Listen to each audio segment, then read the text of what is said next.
সবচেয়ে মৌলিক যে জিনিসটি আমার আপনার প্রয়োজন, যা অক্সিজেনের চেয়েও বেশি মূল্যবান, তা হলো আল্লাহর হিদায়াত। একবার এটা পেয়ে গেলে সবকিছু ঠিক হয়ে যাবে, কিন্তু হিদায়াত না পেলে আপনার আসলে কিছুই নেই।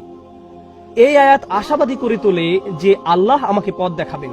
আসা আইয়াহদিয়ানি রব্বি, আমার প্রভু আমাকে পথ নির্দেশনা দান করবেন, তিনি আমাকে ভুলে যাবেন না। ভবিষ্যতের জন্য ওয়াদা দেওয়ার সময় আমি তার স্মরণ করব, তাহলে তিনিও ভবিষ্যতে আমাকে স্মরণ করবেন।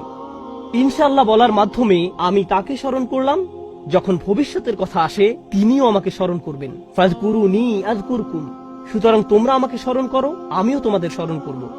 এখন আল্লাহ আপনাকে হিদায়াতের গ্যারান্টি দিচ্ছেন। আবার বলছি, এখানে মুসলমানদের বোঝার জন্য খুবই গুরুত্বপূর্ণ একটি ব্যাপার রয়েছে। সারা পৃথিবী জুড়ে বহু মানুষের মাঝে, আল্লাহুল আযীম, এই গ্রহের যেই প্রান্তে যান না কেন,